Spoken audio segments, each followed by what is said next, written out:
কল্যাণ বন্দ্যোপাধ্যায় তৃণমূল ছেড়ে বেরোচ্ছে না মমতা বন্দ্যোপাধ্যায়, আর কালকের ভিড় আরো প্রমাণ করেছে এখন যারা মমতার সাথে আছে তারা সবাই ছাড়ে থাকবে, বরঞ্চ যারা উল্টো দিকে গেছে তারা আসার কথা ভাবতে পারে। তো কল্যাণ ব্যানার্জির সাথেও তো অভিষেক ব্যানার্জি সম্পর্কে বলেছে, তারপরেও কিছু হয়নি। অভিষেক ব্যানার্জি বলেছে ও চলতে থাকে, ওটা দিয়ে কিছু হবে। কল্যাণ লয়ার, ও জানে কি বলতে হয়, কি কতটা বলতে হয়, কতটা না বলতে হয়। তবে হ্যাঁ, ও একসময় একটু কর্নার্ড হয়েছিলেন এবং আবার সস্থানে ফিরেছেন, তো ওই বলাটা স্বাভাবিক।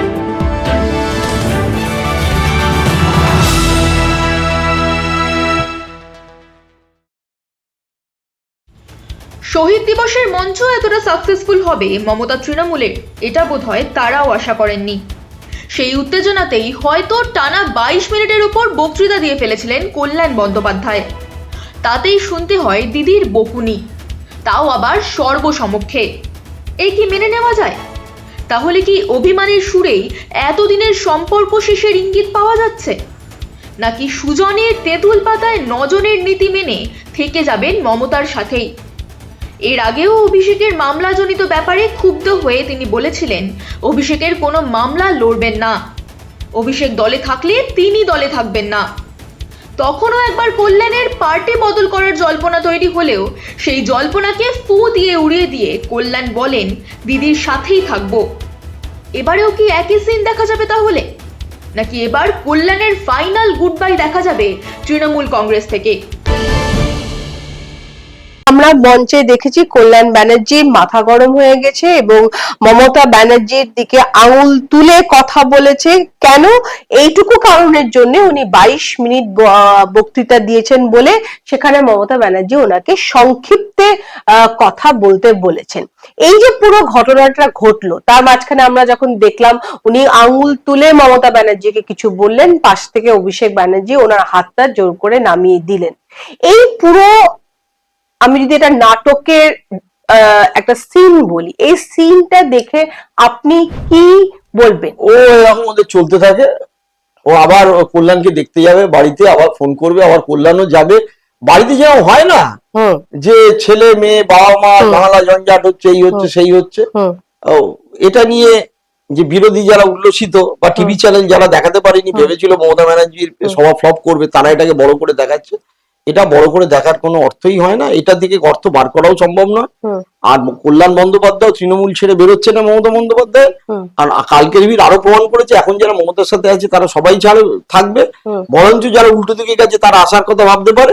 তো কল্যাণ ব্যানার্জির সাথেও তো অভিষেক ব্যানার্জি সম্পর্কে বলেছে, তারপরেও কিছু হয়নি। অভিষেক ব্যানার্জি বলেছে ও চলতে থাকে, ওটা দিয়ে কিছু হবে। প্রশ্নটা, কল্যাণ ব্যানার্জি কিন্তু কালকে যখন কথা বলছিল তা ওনার কথার মধ্যে কিন্তু খুব একটা সংযম ছিল না। উনি একই কথা বারবার করে বলে যাচ্ছেন, নয় বিজেপি কে গালাগালি করে যাচ্ছেন, আর নয় একই কথা সায়নিধি কি করেছে, এ কি করেছে, ও কি করেছে, সেটা নাটকীয় ভাবে বলে যাচ্ছে। এই সব করাতে আপনার কি মনে হয় যে এতদিন ধরে থাকার পর আর এত কিছু ফেস করার পর পার্টি হয়ে বারবার করে প্রেসের সামনে কথা বলার পর উনি এখন কিছুটা মানে সংযম হারিয়ে ফেলছেন সব জায়গায়? না না, সংযম কিছু হারায়নি। কল্যাণ লয়ার, ও জানে কি বলতে হয়, কি কতটা বলতে হয়, কতটা না বলতে হয়। তবে হ্যাঁ, ও একসময় একটু কর্নার্ড হয়েছিলেন এবং আবার সস্থানে ফিরেছেন, তো ওই বলাটা স্বাভাবিক। এবং ও এটা পাবলিকের কাছে বলছে স্বাভাবিক, যে যাদেরকে মমতা বন্দ্যোপাধ্যায় মাথায় তুলে রাখতেন কল্যাণকে একটু সাইড করে গত 2 বছর ধরে, তারা কি করেছে সেটা কল্যাণ বলবেন না? নিশ্চয়ই বলেছেন, উনি ওনার কথা রেখেছেন, এটা নিয়ে কোনো অর্থ করার কোনো হয় না। এটা নিয়ে যারা বলছে তারা মূর্খ, কারণ কল্যাণের হাতেই সব অধিকাংশ মামলা হয়েছে। কদিন আগেই তো মামলা নিয়ে গন্ডগোল, ও হবে মিটবে, হবে মিটবে, এভাবেই চলবে। প্রশ্নটা, কল্যাণ ব্যানার্জি বলছে যে আপনার কর্মকর্তারা তো বাড়িতে বসে থাকতো, আর আমি লাস্ট 1 মাসে 6টা জেলা ঘুরে ঘুরে, পায়ে ঘুরে ঘুরে দেখে এসছি। এখানে কি কোথাও কল্যাণ ব্যানার্জির ইগো বা ঔদ্ধত্য দেখা যাচ্ছে? হ্যাঁ, যা বলেছেন ঠিকই বলেছেন। ওনার মেন যাদের নাম বলেন, অভিষেক বা কুণাল বা ইত্যাদি, বলেননি ওনার যা বক্তব্য বলেছেন, ও তৃণমূল কংগ্রেস তৃণমূল এসব থাকবে, এসব নিয়ে কিছু মিডিয়া, এগুলো আসলে মেন স্ট্রিম মিডিয়ার অবস্থা খুব খারাপ। তারা এগুলোকে রিল টিল করে বাজারে ছেড়ে একটা বাজার গরম করতে চায়। ও দিয়ে পলিটিক্যালি এর কোনো ভূমিকাই নেই। প্রসেনদা, মমতা ব্যানার্জি দরকারের থেকে বেশি গুরুত্ব দিয়েছেন কল্যাণ ব্যানার্জিকে বরাবরই। আপনার কি মনে হয় কল্যাণ ব্যানার্জি পার্টির প্রচুর কিছু সিক্রেটস জানে, যেটা বাইরে কোনোভাবেই যাওয়া যেতে পারে না, সেই জন্যই মমতা ব্যানার্জি, এবং কালকেও আমরা দেখলাম যে কল্যাণ বন্দ্যোপাধ্যায় আঙুল তুলে ওনার সাথে কথা বললেন, কিন্তু মমতা ব্যানার্জি কিন্তু যথেষ্ট মানে কথা বলেছেন, কিন্তু একটু চুপ করেই ছিলেন। উনি কিন্তু ঝগড়ার মোড়ে যায়নি কল্যাণ ব্যানার্জি। কল্যাণ বাড়ি করেছে, মমতা ব্যানার্জি বাড়ির কাছে থাকবে বলে ওই পাড়ায়, এটা হবে না। একসাথে পার্টি করেছে, একসাথে। আর লয়ারদের দুজনের কাছে গোপন করা যায় না কিছু ব্যাপার। একটা লয়ার আর একটা হচ্ছে ডাক্তার।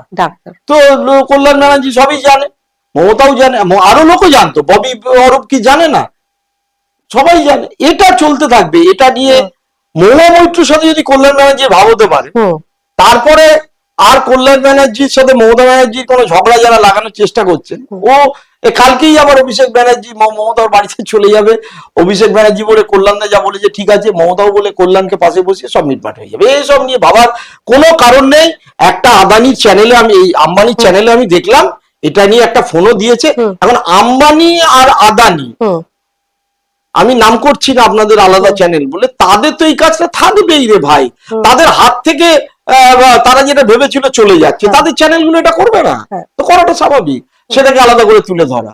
কল্যাণের মাইক সরিয়ে নিচ্ছিল এবং মমতা ব্যানার্জির পার্টি সেখান থেকে ফ্যামিলি পার্টি বা কম লোক, আগের থেকে কম লোক বা ফ্যামিলি পার্ট অফ, মানে আমি বোঝানোর চেষ্টা করছি যে কল্যাণ ব্যানার্জি যখন কথা বলছে সেখান থেকে হঠাৎ করেই কুণাল ঘোষ তার মাইক সরিয়ে নিল। এই জিনিসটা কি বোঝাচ্ছে? এইটা মমতা ব্যানার্জি কুণাল ঘোষের সম্পর্ক আমি দেখিনি কি হয়েছে। আমি তো সারাক্ষণ তো টিভি কি দেখছিলাম, অত দেখিনি। এই প্রসঙ্গে আমার শেষ প্রশ্ন আপনাকে, মমতা ব্যানার্জি ছিল, কুণাল ঘোষ ছিল, আরো অনেকেই ছিল, আমি সবার নাম নিচ্ছি না, কিন্তু একজনের কথা আমি আপনাকে জিজ্ঞেস করতে চাই।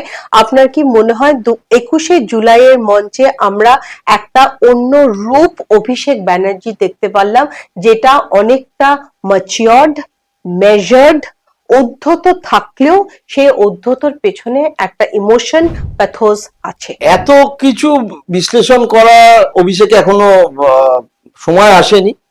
অভিষেক শুড বি জাজড, কারণ সেই আইপ্যাক কিনেছিল, যারা কম্প্রোমাইজ ছিল, তার যে ল ফার্ম তারাও কম্প্রোমাইজ ছিল, এবং অভিষেকের এই আইপ্যাক নির্ভর এটার জন্যই আজ এই দুরবস্থা হচ্ছে, সবাই জানে। অভিষেক হয়তো বুঝতেও পারছে লোকে কিভাবে সমালোচনা করছে, যেখানে বলেছিল যে আমি 1 ঘন্টার মধ্যে ছেড়ে দেবো। তো দেখা যাক, মানে আগামী দিনকে আরো অভিষেকের কার্যকারণ দেখে বোঝা যাবে যে সে আদৌ অনুতপ্ত কি অনুতপ্ত না।